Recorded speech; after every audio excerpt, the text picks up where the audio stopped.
संस्कृत सिंधुजा कक्षायाम् अहं भवतां सर्वेषां हार्दं स्वागतम अभिनंदनं च करोमि।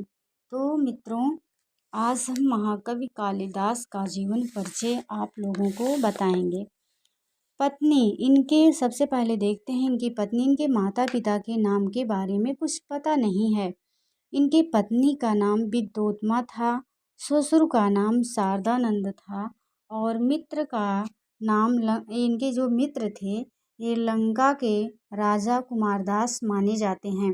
कालिदास का समय ईसा पूर्व प्रथम शताब्दी माना जाता है। जन्म स्थान कुछ विद्वान इनको उज्जैनी का मानते हैं, कुछ इनको कश्मीरी मानते हैं, कुछ बंगाली मानते हैं। यह किंवदंतियां हैं। आश्रयदाता चंद्रगुप्त विक्रमादित्य के थे। इनका जाति या गोत्र ब्राह्मण था। इनकी रचनाएं कालक्रम के दृष्टि से इनकी पहली रचना ऋतुसंहार मानी जाती है, जो गीत काव्य है। दूसरी रचना कुमार संभवम है, जो महाकाव्य है, जिसमें 17 सर्ग हैं। तीसरी रचना मालविकाग्निमित्रम है, जो नाटक है। और चौथी रचना विक्रमोर्वशीयम है, जो त्रोटक है। फिर मेघदूतम है, जो खंडकाव्य है। कुछ लोग इसे संदेश काव्य कहते हैं, कुछ लोग दूत काव्य कहते हैं, कुछ लोग विरह गीत का काव्य कहते हैं। तो छठी रचना है रघुवंश महाकाव्य। ये भी महाकाव्य है इनका। यानी कि कितने महाकाव्य हुए? कुमार संभवम और रघुवंशम, ये महाकाव्य हैं। कुमार संभवम में 17 सर्गों का महाकाव्य है और रघुवंश जो है 19 सर्गों का महाकाव्य है। रघुवंशम भी बहुत प्रसिद्ध महाकाव्य है। सातवीं रचना है अभिज्ञान शाकुंतलम, जो नाटक है, जिसमें 7 अंक हैं। ये भी बहुत प्रसिद्ध है। अगली पंक्ति है उपासक, यानी कि कालिदास किसके उपासक थे? कालिदास शिव के उपासक थे। इनका प्रिय छंद उपजाति और अनुष्टुप है।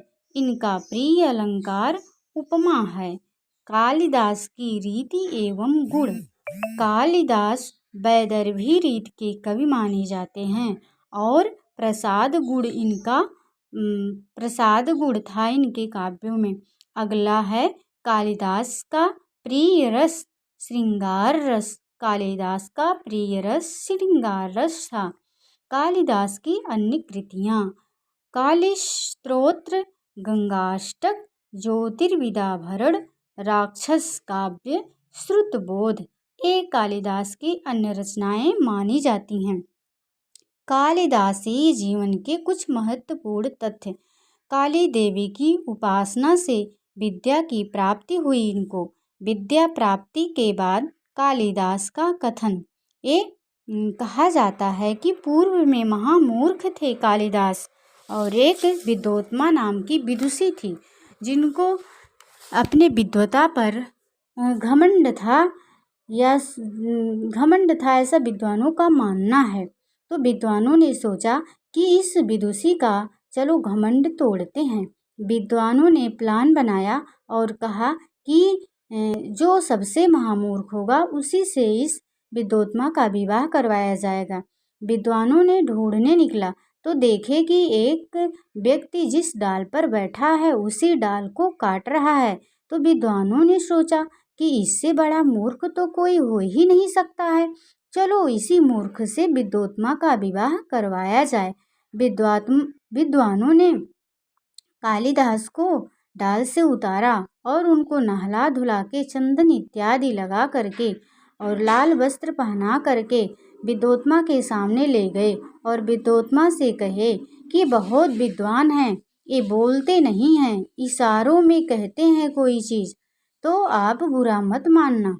तो विद्योत्मा को विश्वास हो गया, जैसा कि भर्तृहरि ने भी कहा है कि मूर्खों का आभूषण क्या है?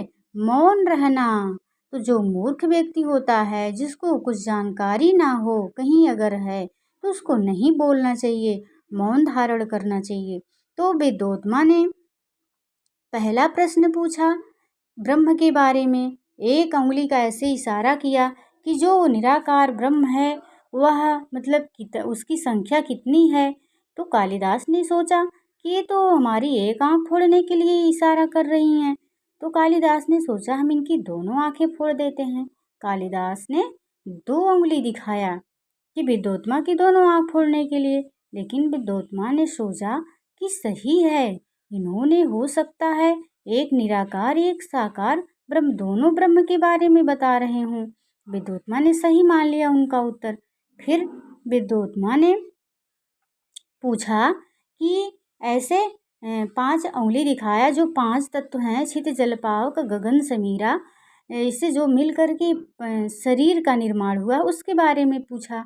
तो कालिदास ने सोचा ये तो हमको झापड़ मारने के लिए दिखा रही। कालिदास ने सोचा हम आपको मुक्का मारेंगे। कालिदास ने अपना मुट्ठी बांध करके ऐसे किया तो विद्योत्मा ने समझ लिया कि ये बता रहे हैं कि जो 5 तत्व हैं इनसे मिल करके जो पंच तत्व से मिलकर शरीर का निर्माण हुआ है तो एक है 5, इसलिए ये मुट्ठी बांध के हमको इशारा कर रहे हैं कि 5 तत्व से निर्मित ये शरीर है। तो वो भी विद्योत्मा ने सही मान लिया। तो कहा जाता है तो इनका विवाह हो गया। तो कहा जाता है एक दिन कालिदास और विद्योत्मा छत के ऊपर कोठरी में थे। तो उसी समय रात में ऊँट बोल रहा था। तो कालिदास ने ऊँट का उच्चारण सही नहीं कर पाया। तो विद्योत्मा ने कहा कि ये तो महामूर्ख निकला।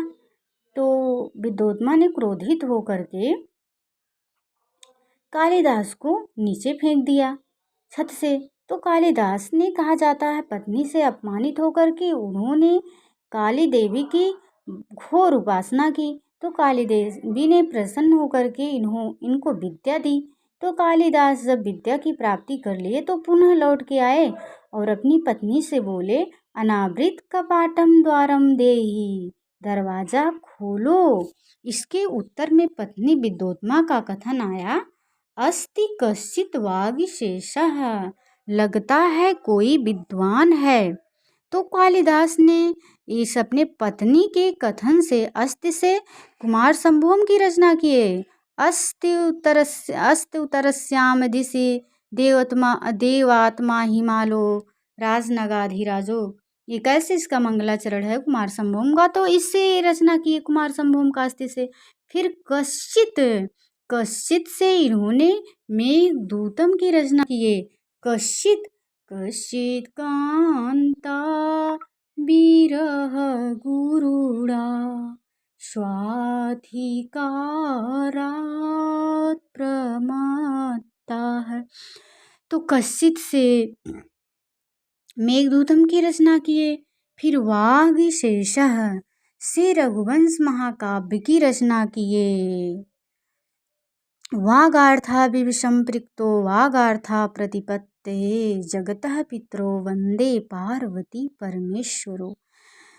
विक्रमादित्य की सभा में 9 रत्न रहते थे जिनमें से माना जाता है कि कालिदास भी एक थे। कहा जाता है कि इनके 9 रत्नों में धन्वंतरी छपड़क अमर सिंह शंकुक बेताल भट्ट घट खरपर कालिदासाः ख्यातो वराह मिहिरो नृपते सभायाम रतनानि वै वर रुचिर नव विक्रमस्य ज्योतिर्विदा भरण में कहा गया है। कुछ किंवदंती के अनुसार धारा के राजा भोज के प्रधान कवि कालिदास माने जाते हैं। एक किंवदंती के अनुसार कालिदास का अंतिम समय लंका के महाराज कुमारदास के यहाँ बीता और वहाँ धन के लोभ में एक वेश्या ने उनकी हत्या करा दी, ऐसा कहा जाता है। कालिदास ने वेद, दर्शन, उपनिषद, रामायण, महाभारत, गीता, पुराण, आयुर्वेद, धनुर्वेद, संगीत शास्त्र, ज्योतिष, व्याकरण, छंदः शास्त्र, काव्य शास्त्र आदि का गंभीर अध्ययन किया था।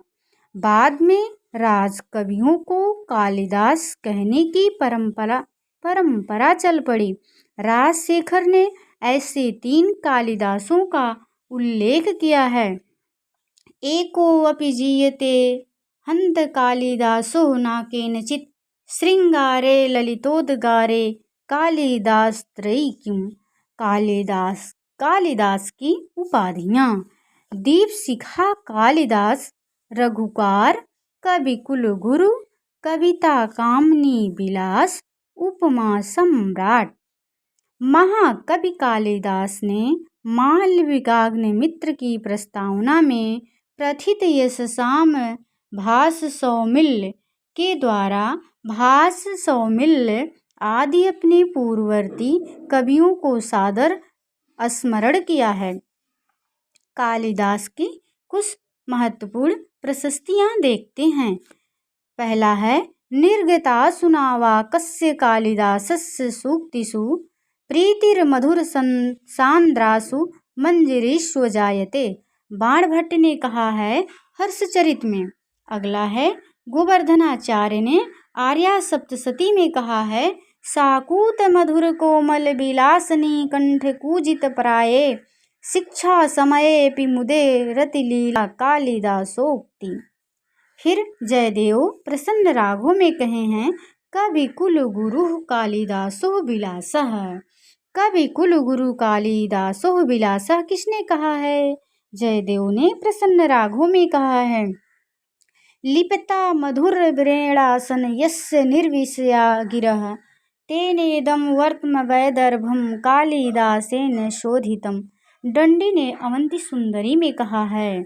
फिर अगली प्रशस्ति है आस्पृष्ट दोषाहलनिनीम दृष्टा हारावलीव ग्रथिता गुणौघैः प्रियांकपालीव प्रकाम हृदया न कालिदासाद परस्य वाणी। श्री कृष्ण ने कहा है। एक कवि श्री कृष्ण है, आप भगवान श्री कृष्ण को मत समझिएगा आप लोग।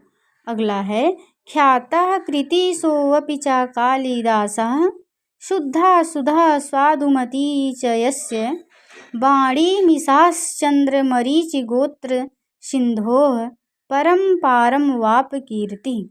शोढल ने उदय सुंदरी कथा में कहा है। अगला है अमृतेनेव संसिक्ताश्चंदनेव चर्चिताः चंद्रांशुभिर्योदघृष्टाः कालिदासस्य सूक्तयः। जयंत कवि ने कहा है न्याय मंजरी में।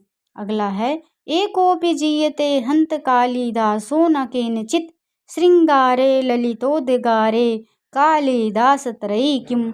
राजशेखर ने सूक्ति मुक्तावली में कहा है।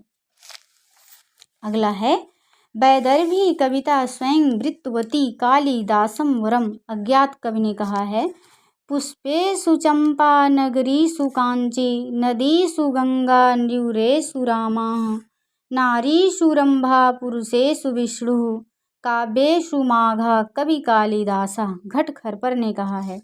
अगला है महिषम दधि ससरकरम पयः कालिदास कविता नवम वयः शारदेन्दुर्बला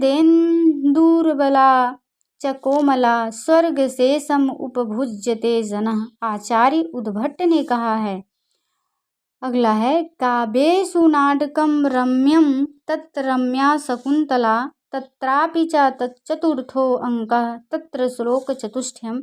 किसी अज्ञात कवि ने कहा था। तो मित्रों आज के लिए बस इतना ही। नमः संस्कृताय। मिलते हैं अगले वीडियो में।